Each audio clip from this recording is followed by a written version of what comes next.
بسم الله الرحمن الرحيم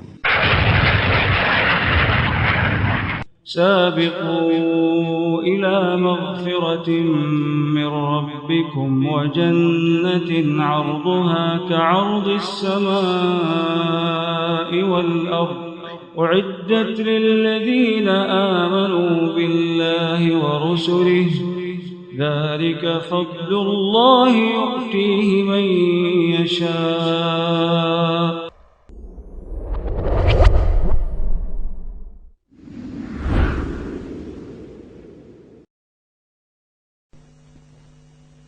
أشهد أن محمدا عبده ورسوله صلى الله عليه وعلى آله وصحبه وسلم تسليما كثيرا. أما بعد, ayyuhal ikhwatu fillah, kembali kita melanjutkan kajian kita dari pembahasan kitab Sifatu Salatin Nabi sallallahu alaihi wa ala alihi wasallam.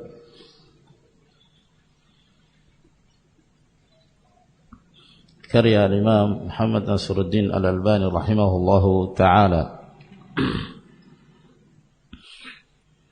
Telah kita terangkan sebelumnya bahwa Syekh Al-Albani rahimahullah mengingatkan tentang kondisi kitab-kitab fikih, lebih terkhusus lagi kitab-kitab madhab. Itu banyak sekali menukil hadis-hadis yang kalau dilihat dari sisi kesahihannya maka dia tidak terpenuhi syarat untuk dikatakan hadis tersebut hadis yang sahih. Hadis dhaif, bahkan sangat lemah, bahkan sampai pada tingkatan para ulama menghukumi hadis tersebut batil, hadis palsu. Maka ini menunjukkan bahwa permasalahan-permasalahan fikih itu perlu untuk disaring riwayat-riwayatnya, karena riwayat-riwayat yang dijadikan sebagai dalil ini adalah merupakan inti dalam setiap pembahasan fikih. Setiap permasalahan dan perselisihan yang terjadi di kalangan para fuqaha untuk mentarjih dan menguatkan mana pendapat yang lebih mendekati kebenaran, tentu yang dilihat adalah dalilnya. Sehingga apabila seorang berdalil dengan hadis dhaif atau hadis palsu, maka ini akan menggugurkan sebuah pendapat dan melemahkannya. Maka ini yang beliau ingatkan, dan itu banyak sekali ditemukan dalam kitab-kitab madhab, terkhusus kitab-kitab mutaakhirin yang terbelakang dari kalangan para fuqaha. Kata beliau rahimahullah ta'ala, wa kathiran ma narahum yajzimuna bi'azwi dhalika ila nabi sallallahu alaihi wasallam. Dan kebanyakan kami melihat mereka, para fuqaha ini, itu memastikan penyandaran hadis tersebut kepada Nabi sallallahu alaihi wasallam. Dalam keadaan hadis itu dari sisi keabsahan tidak sahih, bahkan batil, tapi disebutkan dalam kitab tersebut qala Rasulullah, bersabda Rasulullah, seakan-akan dia memastikan bahwa Nabi sallallahu alaihi wasallam benar-benar mengucapkannya, dan ini tidak diperbolehkan. Ini sekali lagi tidak diperbolehkan dalam menyebutkan sebuah hadis yang tidak diketahui tentang kesahihannya. Pada footnote, catatan kaki yang disebutkan oleh Al-Allamah Al-Albani rahimahullah, qala al-Imam An-Nawawi rahimahullahu ta'ala fil Majmu' Syarh al-Muhadzab ma mukhtasaruhu.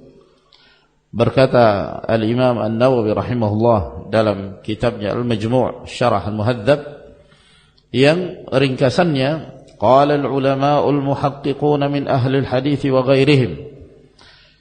Berkata para ulama, para ahli tahqiq dari kalangan para ulamaul hadis dan selain mereka, idza kana al-hadits dha'ifan la yuqalu fihi qala Rasulullah sallallahu alaihi wasallam. Apabila hadis itu lemah, maka tidak boleh disebut terhadap hadis tersebut bersabda Rasulullah. Disebutkan dalam bentuk pasti. Rasulullah sallallahu alaihi wasallam mengatakan, bersabda. Itu tidak diperbolehkan. Au fa'ala, atau Rasulullah melakukan ini. Au amara, au naha, atau Rasulullah memerintahkan ini atau melarang itu.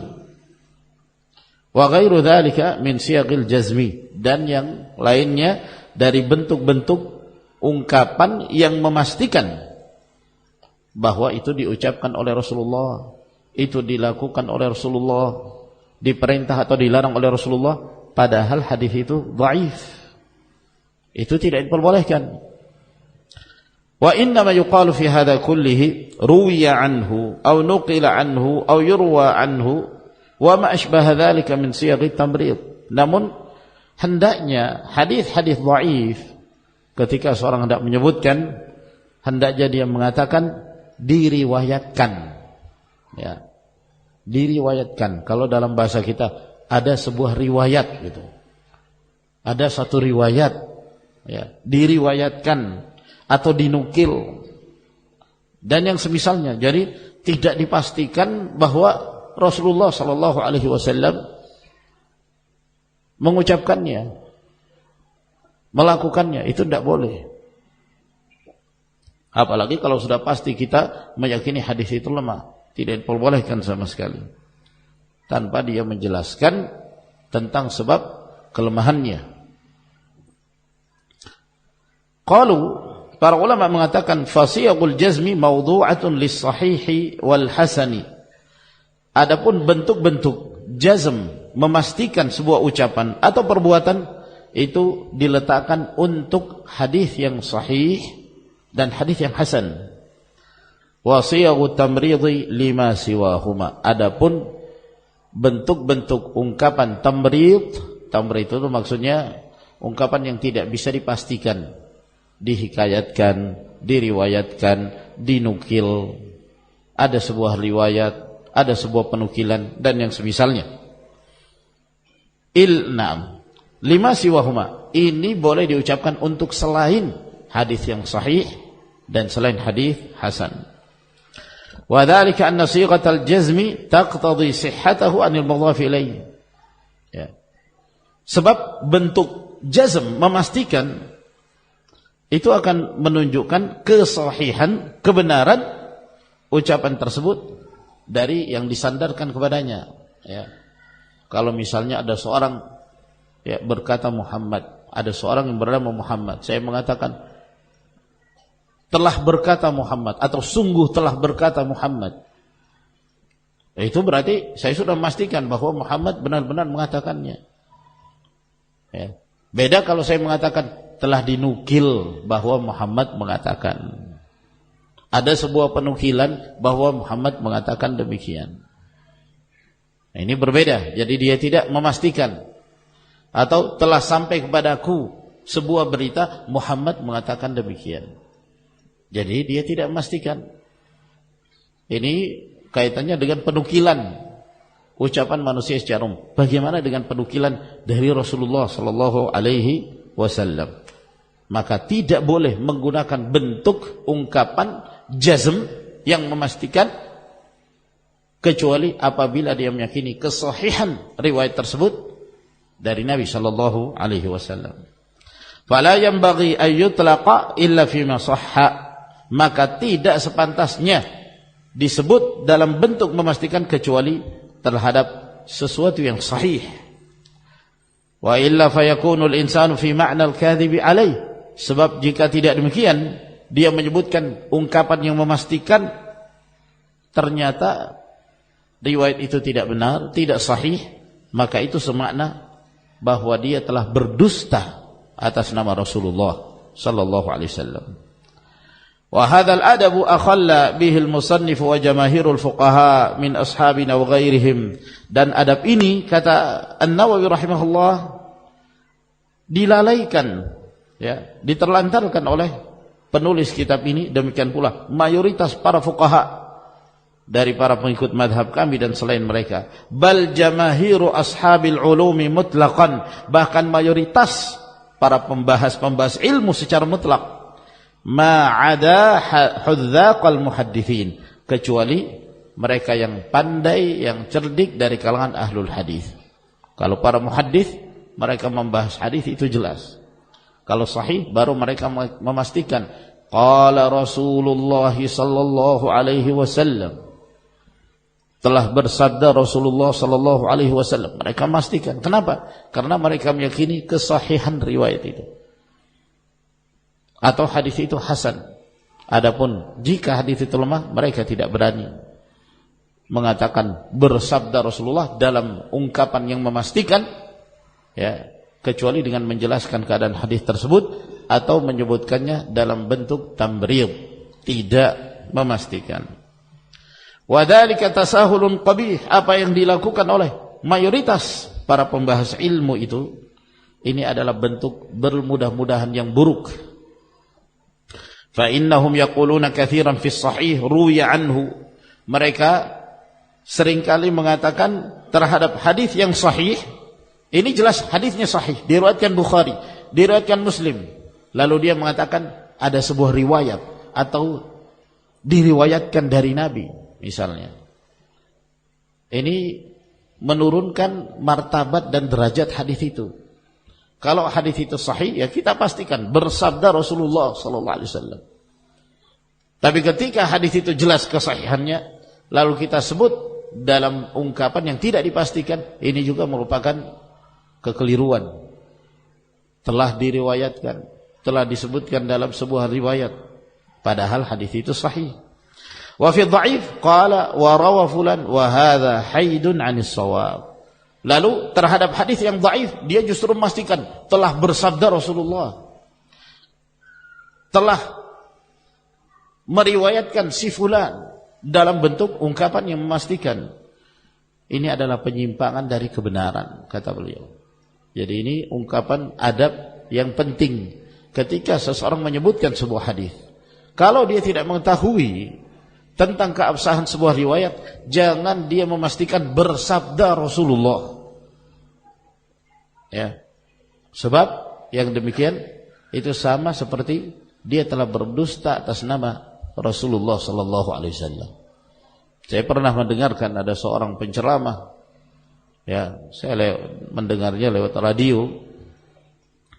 Di dalam ceramahnya itu dia mengatakan telah diriwayatkan oleh Imam Bukhari dalam sahihnya bahwa Rasulullah sallallahu alaihi wasallam bersabda, al-ilmu qabla al-qawli wal amal. Bahwa Rasulullah bersabda, al-ilmu qabla al-qawli wal amal. Berilmu itu sebelum berkata dan berbuat. Dia mengatakan Imam Bukhari meriwayatkan dalam sahihnya. Padahal itu bukan riwayat Imam Bukhari, bukan sabda Rasulullah sallallahu alaihi wasallam, tapi itu judul bab dalam sahih Imam Bukhari. Judul bab sahih Imam Bukhari mengatakan bab al-ilmu qabla al-qawli wal amal. Tapi dia mengatakan Imam Bukhari meriwayatkan dalam sahihnya bahwa Rasulullah bersabda, la haula wala quwata illa billah. Ini kesalahan yang sangat fatal, ya. Menunjukkan dia tidak mengerti tentang ilmu hadis. Jadi seorang hendaknya berhati-hati dalam menukil. Lalu kata beliau, walidzalika wada'a ulama'ul hadis jazahumullahu khairan ala ba'dhi mashtahara minha kutubut takhrijat. Oleh karena itu para ulama hadis jazahumullahu khairan, semoga Allah membalas mereka dengan kebaikan, terhadap sebagian dari hadis-hadis yang masyhur, mereka menulis karya yang mentakhrij, menerangkan tentang hadis-hadis tersebut. Allati tubayyinu hala kulli haditsin mimma warada fiha min sihhatin aw dha'fin aw wad'in, yang menerangkan kondisi setiap hadis yang disebutkan dalam kitab-kitab fikih tersebut, apakah hadis itu sahih atau hadis itu dhaif atau hadis itu palsu. Mereka menjelaskan itu ke kitab, misalnya sebuah kitab yang berjudul Al-Inayah bi Ma'rifati Ahaditsil Hidayah. Ini menerangkan kondisi hadis-hadis yang disebutkan dalam kitab Al-Hidayah. Demikian pula kitab At-Turuq wal Wasail fi takhrij ahadithi khulasatid dalail. kilahuma li Syekh Abdul Qadir bin Muhammad Al-Qurashi Al-Hanafi. Keduanya karya Syekh Abdul Qadir bin Muhammad Al-Qurashi Al-Hanafi dari mazhab Hanafiyah. Demikian pula kitab Nasbur Rayah li Ahadithil Hidayah lil Hafiz Az-Zailai, karya Al-Hafiz Az-Zailai. Demikian pula kitab ringkasannya Mukhtasar Ad-Dirayah lil Hafiz Ibn Hajar Al-Asqalani, karya Al-Hafiz Ibn Hajar Al-Asqalani, wa Talkhis Al-Habir fi takhrij ahadithi Ar-Rafi'i Al-Kabir. Demikian pula kitab At-Talkhis Al-Habir yang juga ditulis oleh Al-Hafiz Ibn Hajar. Ini semua adalah hadis-hadis yang bertujuan, kitab-kitab yang bertujuan untuk mentahqiq dan menerangkan kondisi hadis-hadis yang disebutkan dalam kitab-kitab fikih yang terdapat di dalam madhab-madhab para ulama. Wa ghairuha mimma yatulu kalam bi iradiha, dan yang lainnya dari kitab-kitab para ulama yang panjang pembahasan jika disebutkan seluruhnya. Aqulu, maka aku mengatakan, lamma kana ma'rifatu dzalika 'ala at-tafsil yata'adzaru 'ala aktsarin nas, maka tatkala mengetahui kondisi hadis-hadis tersebut secara terperinci, itu tidak mungkin bisa diketahui oleh mayoritas manusia.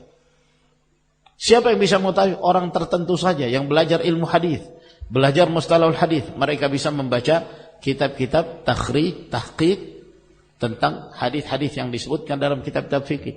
Mayoritas manusia tidak paham. Maka dengan sebab itulah kata beliau, allaftu lahum hadzal kitaba liyata'allamu kaifiyata salatin Nabi sallallahu alaihi wasallam. Aku pun menulis kitab ini agar kaum muslimin mempelajari bagaimana cara salatnya Nabi sallallahu alaihi wasallam. Fayahtadu bihadihi fiha, sehingga mereka mengikuti bimbingan Rasulullah dalam melaksanakan salat.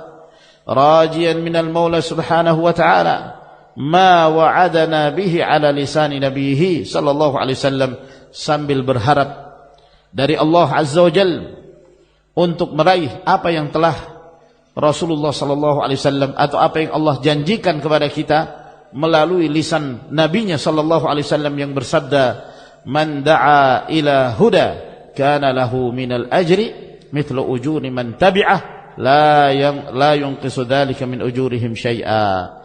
Barang siapa yang mengarahkan, membimbing manusia kepada sebuah hidayah, maka dia mendapatkan pahala seperti pahala orang-orang yang mengikuti dan mengamalkan hidayah itu, dalam keadaan tidak mengurangi pahala mereka sedikit pun, ya. Dan semoga kita juga termasuk yang mendapatkan andil dari hadis Nabi sallallahu alaihi wasallam ini. Tatkala kita mengajarkan kitab ini, kita menyampaikan kitab ini kepada kaum muslimin, sehingga kaum muslimin memahami tata cara salatnya Rasulullah sallallahu alaihi wasallam, sehingga kita pun mendapatkan bahagian dari kebaikan memberi petunjuk kepada kaum muslimin. Hadis ini diriwayatkan oleh Imam Muslim dan yang lainnya, wa huwa mukharrajun fil ahadits sahihah, dan ini disebutkan oleh beliau takhrijnya dalam silsilah al-hadits as-sahihah nomor hadis 863. Maka dengan demikian selesai muqaddimah, pendahuluan dari kitab Sifatus Salatin Nabi. Berikutnya kita akan masuk penjelasan tentang sebab mengapa beliau menulis kitab Sifatus Salati An-Nabi sallallahu alaihi wasallam ini. Semoga apa yang kita sampaikan beri manfaat. Wa akhiru da'wana alhamdulillahi rabbil alamin. Tafaddalu hafizakumullah.